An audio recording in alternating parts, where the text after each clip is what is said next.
أعوذ بالله من الشيطان الرجيم بسم الله الرحمن الرحيم وإبراهيم إذ قال لقومه اعبدوا الله واتقوه ذلكم خير لكم إن كنتم تعلمون إنما تعبدون من دون الله أوثانا وتخلقون إفكا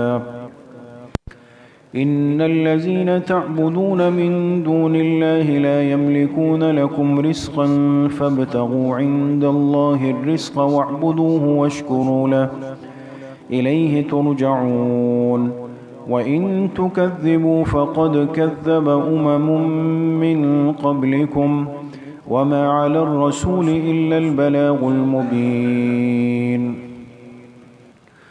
صدق اللہ العظیم۔ یہ سورۃ العنکبوت کی آیت نمبر 16، 17 اور 18، یہ 3 آیتیں آپ حضرات کے سامنے تلاوت کی گئی ہے۔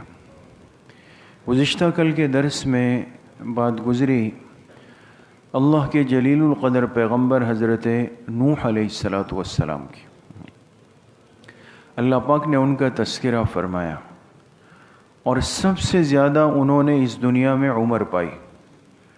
آپ کے سامنے بات آئی کہ 1050 سال یا پھر 1400 سال ان کی عمر ہے۔ آدم علیہ السلام سے بھی زیادہ عمر پانے والے، ان سے زیادہ عمر نہیں تھی کسی کی۔ تو اتنی لمبی عمر اللہ پاک نے ان کو دی، لیکن ان کی قوم نوح نے بہت زیادہ ستایا، ان کو تکلیفیں دی، آزمائشیں دی، مذاق اڑایا، یہاں تک کہ ان کے سگے بیٹے کنعان بھی ان پر ایمان نہیں لائے۔ وہ بھی قوم کے ساتھ اٹھتے بیٹھتے رہے، جڑتے رہے، ان کی صحبت اور مجالست اختیار کی۔ نتیجہ یہ ہوا کہ جب اللہ پاک کی طرف سے پانی کا عذاب آیا تو سب کے سب اس میں غرق ہو گئے، ڈوب گئے، ختم۔ اور یہ کنعان بھی ان میں شامل ہو گیا۔ اب اس میں کوئی شک نہیں ہے کہ اولاد جتنی بھی نافرمان ہو جائے، کچھ بھی ہو، لیکن انسان کو ایک درد اور غم تو ہوتا ہے۔ یہ بھی پیغمبروں کی بڑی آزمائش ہے کہ بعض دفعہ اللہ پاک ان کے قریبی رشتوں کو ہدایت نہیں دیتے، تو ایک تو باقی لوگوں کی تکلیف ان پر اور پھر اپنوں کی یہ تکلیف ان پر، یہ ساری آزمائشیں ہوتی ہیں۔ لیکن اس پوری صورتحال پر کسی پیغمبر نے اللہ پاک کے سامنے کبھی گلہ نہیں کیا، شکوہ نہیں کیا، بے صبری نہیں کی، ایک حرف بے صبری کا زبان پر نہیں آیا۔ اور اللہ پاک نے آخری امت کو بھی تسلی دی کہ بھئی آپ پر بھی حالات آئیں گے اور آ رہے ہیں، جس طرح پچھلی امتوں پر آئے، لیکن انہوں نے صبر کیا، نجات پا گئے، کامیاب ہو گئے، آپ بھی صبر کریں۔ آج کی جو آیات ہے اس میں اللہ پاک نے اپنے دوسرے جلیل القدر پیغمبر حضرت ابراہیم علیہ السلام کا تذکرہ فرمایا ہے۔ چونکہ ابراہیم علیہ السلام کی اس آخری امت سے خاص نسبت ہے، حضور علیہ السلام کی امت سے خاص نسبت ہے حضرت ابراہیم علیہ السلام کو، اس لیے اس امت کو کیا کہتے ہیں؟ ملت ابراہیمی کہا جاتا ہے، ملت ابراہیمی کہا جاتا ہے۔ اور یہی وجہ ہے کہ آپ دیکھیں درود پاک، درود شریف میں جب ہم درود شریف پڑھتے ہیں، اللہم صلی علی محمد وعلی آل محمد کما صلیت علی ابراہیم وعلی آل ابراہیم، کہ یہ خصوصیت ہے ان کی کہ تمام پیغمبروں میں اللہ پاک نے ان کا تذکرہ فرمایا۔ تو جتنی مرتبہ یہ امت درود شریف پڑھتی ہے، اللہ پاک اس میں حضرت ابراہیم علیہ السلام کو، ان کی آل کو بھی شامل فرما دیتے، اس لیے کہ ہماری نسبت وہیں سے چل رہی، حضرت اسماعیل علیہ السلام سے۔ تو آج کی ان آیات میں اللہ پاک نے ان کا تذکرہ فرمایا کہ ان پر بھی جو حالات آئے، آزمائشیں آئی، قوم نے ان کے ساتھ کیا معاملہ کیا۔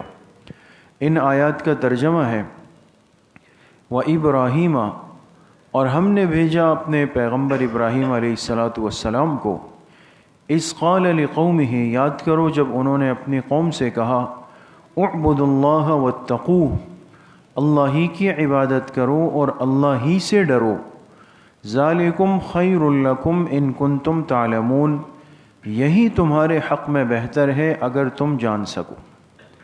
انما تعبدون من دون اللہ اوثانا، بے شک اللہ کو چھوڑ کر تم جن کی بندگی اور عبادت میں لگ گئے ہو وہ تو بت ہے۔ اوثان وہ کیا ہے؟ بت ہے۔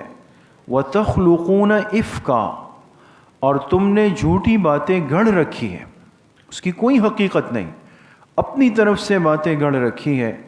إِنَّ الَّذِينَ تَعْبُدُونَ مِن دُونِ اللَّهِ، بے شک جن کی تم عبادت کرتے ہو اللہ کو چھوڑ کر، لَا يَمْلِكُونَ لَكُمْ رِزْقًا، وہ تمہارے لیے رزق کا اختیار نہیں رکھتے۔ فَابْتَغُوا عِندَ اللَّهِ الرِّزْقَ، بس تلاش کرو اللہ ہی کے پاس رزق کو، وَاعْبُدُوهُ، اللہ ہی کی بندگی کرو، وَاشْكُرُوا لَهُ، اور اللہ ہی کا شکر ادا کرو، الیہ ترجعون، اسی ذات کی طرف تم سب کے سب لوٹائے جاؤ گے۔ وَإِن تُكَذِّبُوا، اور اگر تم بات کو جھٹلاؤ گے، قبول نہیں کرو گے، تو فَقَدْ كَذَّبَ أُمَمٌ مِّن قَبْلِكُمْ، تو تم سے پہلے بھی بہت ساری امتیں جھٹلا چکی ہیں۔ وَمَا عَلَى الرَّسُولِ إِلَّا الْبَلَاغُ الْمُبِينُ، اور اس پیغمبر کے ذمے تو صرف بات کھول کر پہنچا دینا ہے، کہ یہ دعوت پہنچا دے، بات پہنچا دے، ان کی ذمہ داری اتنی۔ تو ان تین آیات میں آپ نے جیسے ترجمے پہ غور کیا ہوگا، حضرت ابراہیم علیہ السلام کا تذکرہ ہے۔ پچھلی تفاسیر میں، آیات میں، 17ویں پارے میں خاص طور پہ حضرت ابراہیم علیہ السلام کا تذکرہ تفصیل سے گزرا ہے۔ اس میں اللہ پاک نے ان کی قوم کا اور ان کا جو آپس میں معاملہ ہے اس کو بڑی وضاحت سے بیان فرمایا ہے۔ ان کی قوم بھی بت پرستی میں مبتلا تھی، اور عجب بات یہ تھی کہ حضرت نوح علیہ السلام کی آزمائش ان کے بیٹے سے ہوئی نا، بیٹے کے ذریعے سے، اور ابراہیم علیہ السلام کی آزمائش ان کے والد کے ذریعے سے ہو۔ آپ غور فرمائیں، وہاں اولاد کا رشتہ تھا، یہاں والدین والا رشتہ ہے، کہ ابراہیم علیہ السلام کے والد ہے آزر نام ہے۔ اذ قال لأبیہ آزر اتتخذ اصناما آلہہ، قرآن کریم میں نام لیا۔ یاد کرو اس وقت کو جب انہوں نے اپنے والد آزر سے کہا کیا تم بتوں کو اپنا معبود بنا کر بیٹھ گئے؟ تو قوم بت پرستی میں مبتلا ہے، لیکن اس سے بڑھ کر تکلیف دہ بات یہ تھی کہ قوم نے جو اپنا ایک اجتماعی بت خانہ بنایا تھا جس میں وہ جا کر ان کی پوجا کرتے تھے، عبادت کرتے تھے، تو اس پورے بت خانے کے جو ذمہ دار تھے، انچارج تھے، وہ ان کے والد تھے آزر۔ انہوں نے اس نظام کو، انتظام کو سنبھالا ہوا تھا۔ یعنی اللہ پاک کی شان دیکھیں اور قدرت دیکھیں اور حکمت والے فیصلے دیکھیں کہ جہاں سے توحید کی بات اٹھنی ہے وہیں پر شرک کے اتنے بڑے پیروکار کو رکھا ہوا ہے۔ یہ اللہ پاک کی طاقت ہے دوستو، ایک جگہ پر دو متضاد چیزیں وہ جمع ہو جاتی ہیں، اس میں کوئی بعید نہیں۔ یہ اللہ پاک اپنی شان کا اظہار فرماتے ہیں، اور اسی جگہ سے اللہ پاک خیر کی بات کو، حق کی بات کو شروع فرما دیتے ہیں، زندہ فرما دیتے ہیں، جو شر کی جگہ ہوتی ہے دوستو۔ اس لیے ہمارے بزرگ فرماتے ہیں نا، کبھی بھی انسان کی زندگی اور اس کے معمولات کو دیکھ کر مایوس نہیں ہونا چاہیے، مایوس نہیں ہونا چاہیے، اس لیے کہ بعض دفعہ اللہ پاک فیصلے فرما دیتے ہیں اور ان میں نہیں تو ان کی نسلوں میں کوئی آ جاتا ہے، نسلوں میں پیدا ہو جاتا ہے، اور وہ ایسا کام کر جاتا ہے کہ دنیا حیران ہوتی ہے کہ یہ کیا ہو گیا یہاں پر۔ تو والد بت خانے کے ذمہ دار ہیں، اور ادھر ابراہیم علیہ السلام کو جب نبوت ملی تو نبوت ملنے کے بعد دعوت کا سب سے پہلا جو آغاز ہے وہ شرک کی نفی سے ہے، شرک کی نفی، کہ بھئی اللہ کے ساتھ اس پورے کائنات کے نظام میں کوئی دوسرا شریک نہیں ہے، شرک کی نفی۔ تو ابراہیم علیہ الصلوۃ والسلام نے ان کے بتوں کی نفی کی کہ یہ کچھ بھی نہیں کر سکتے، اور یہ لوگ ان بتوں کے نام پہ لا کر طرح طرح کے کھانے پینے کی چیزیں لا کر ان کے سامنے رکھ دیتے تھے، جس کو ہم اپنی زبان میں کہتے ہیں نا چڑھاوا، بھائی فلاں نے جا کے وہاں پہ ایک چڑھاوا چڑھا لیا ہے، فلاں نے جو ہے فلاں جگہ پر۔ آج کل جو اس کی شکلیں ہمارے ہاں ہوتی ہیں، کمزور عقیدے کے جو لوگ ہوتے ہیں، جو اللہ کے دین سے، اعمال سے، مسجد سے دور ہوتے ہیں، وہ کیا کرتے ہیں؟ اپنی مشکلات کو حل کرنے کے لیے اس طرح کی ناجائز حرام منتیں مان لیتے ہیں۔ ان باتوں کو آج سمجھنا بہت ضروری ہے دوستو، یہ کمزور عقائد ہیں دو۔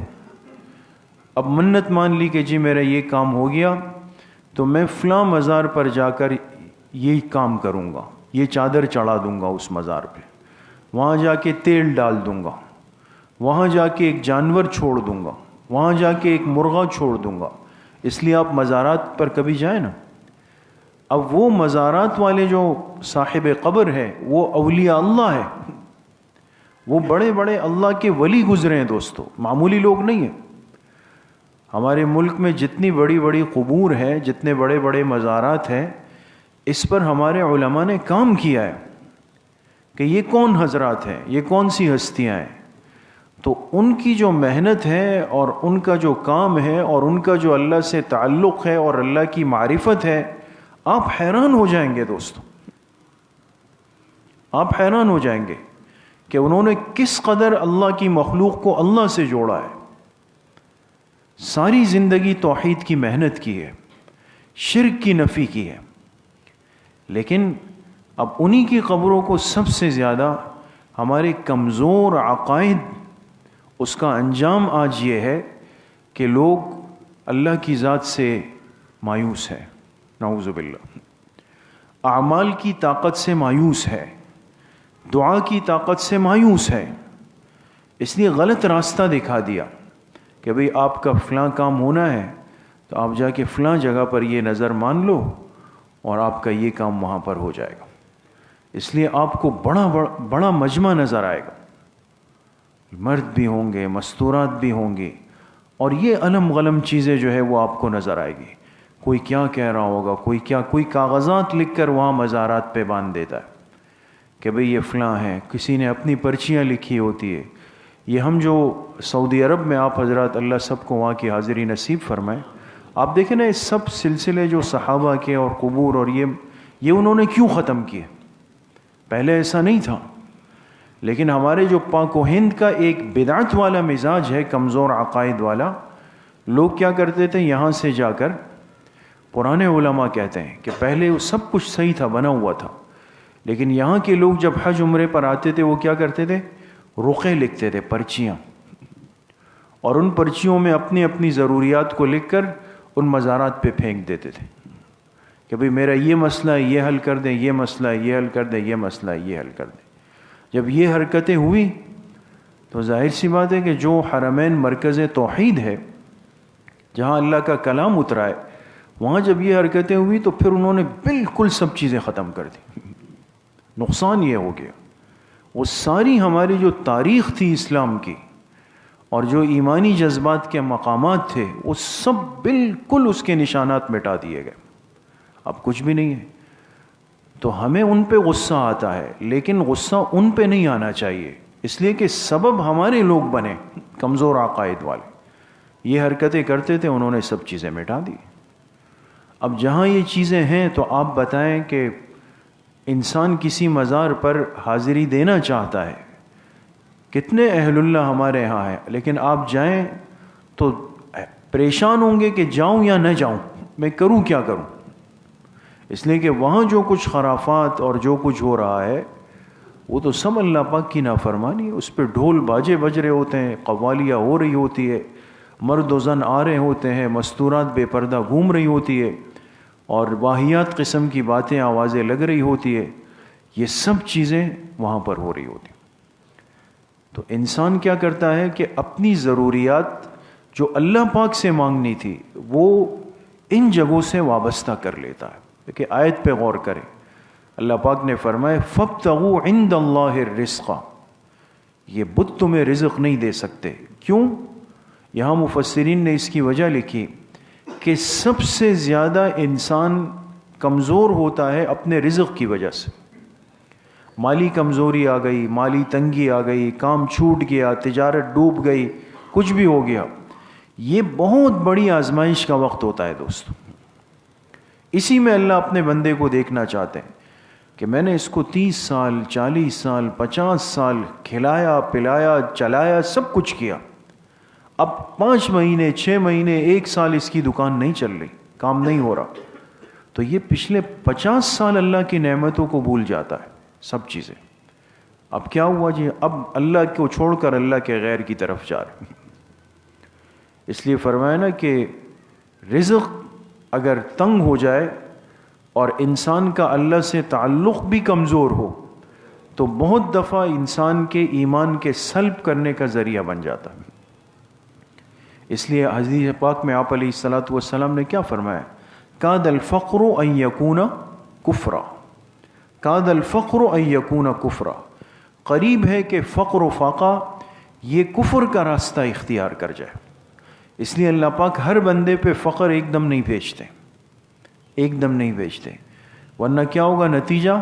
یہ اللہ سے مایوس ہو کر کفر کے راستے پہ چلا جائے گا. اور قیامت سے پہلے کا جو سب سے بڑا فتنہ دجال کا ہے، اس کی آزمائش بھی یہیں سے شروع ہوگی، یہیں سے.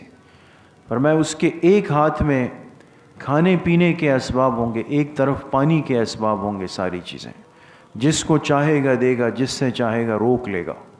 اب حدیث کا کیا مطلب ہے وہ تو الگ موضوع ہے، لیکن دیکھیں آزمائش یہاں سے شروع ہوگی.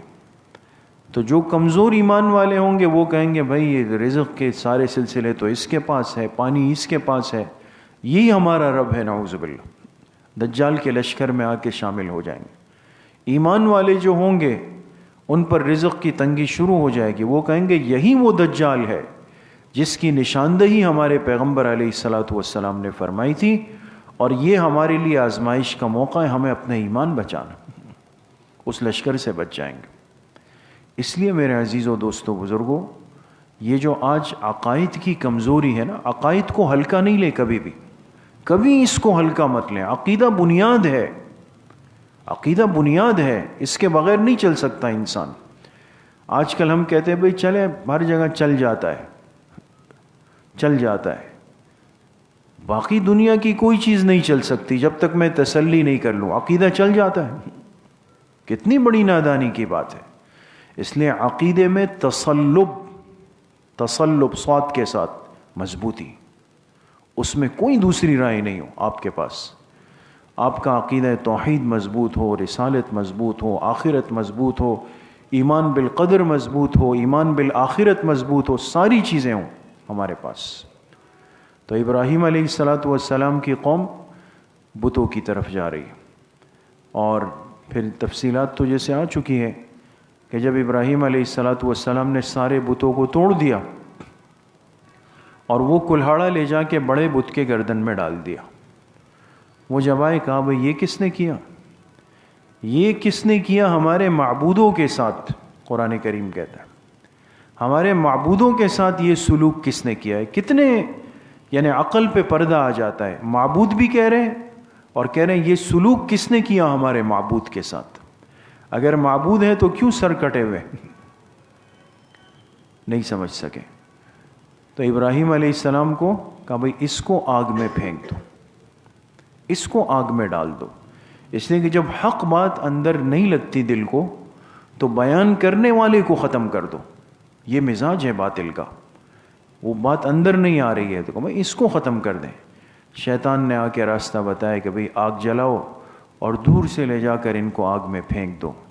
لیکن اللہ کا نظام تھا کہ آگ میں پھینکے گئے لیکن جسم کا ایک بال بھی نہیں جل سکا. اللہ پاک نے حفاظت فرما دی. بہرحال تو ایمان بہت بڑی نعمت ہے دوستوں، اور اس کی حفاظت بہت زیادہ ضروری ہے. یہ غلط قسم کی منتیں ماننا، الفاظ کہنا، یہ چیزیں جو ہے نا بہت زیادہ آج قابل اصلاح ہو چکی ہیں. خاص طور پہ اپنے گھروں کی مستورات پہ گہری نظر رکھیں. عورتیں کمزور ہوتی ہے کسی کتاب میں پڑھ لیا، اخبار میں پڑھ لیا، کسی اور عورت نے بتا دیا، بس آپ کو اس کا پابند کر دے گی کہ جی اب تو یہ کام کرنا ہے، یہ کام یہیں سے ہمارا حل ہونا ہے۔ تو اس لیے خود بھی دین سیکھیں، گھروں کی مستورات کو بھی دین سکھانے کی کوشش کریں، ان کا ماحول صحیح کرنے کی کوشش کریں۔ اللہ پاک صحیح عمل کی توفیق نصیب فرمائے۔ الحمدللہ رب العالمین والصلاة والسلام علی سیدنا